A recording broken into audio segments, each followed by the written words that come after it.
Esta noche Francia se enfrenta a España en semifinales del Mundial. Y dice Rajoy que la selección francesa está a un nivel altísimo, pero sin franceses. Se basa, para decir esto, en que algunos jugadores de la selección francesa tienen padres nacidos en otros países. Para Rajoy, Kylian Mbappé, nacido en París, no es francés.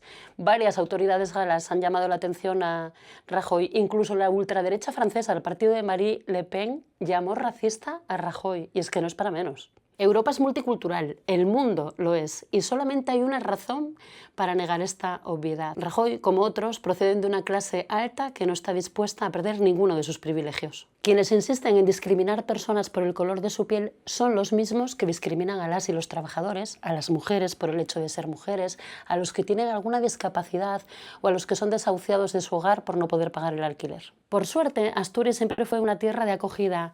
Hoy mismo salió un estudio de la Universidad de Oviedo diciendo que las dos cosas que más preocupan a asturianas y asturianos son el acceso a una vivienda digna y la despoblación. Por mucho que haya partidos empeñados en criminalizar a los migrantes, lo cierto es que en Asturias la multiculturalidad no se percibe como algo negativo. Venga, yo ya a disfrutar todos del partido, que la vida también consiste en eso, en pasarlo bien, en disfrutar, no solamente en escuchar las baballadas de Rajoy.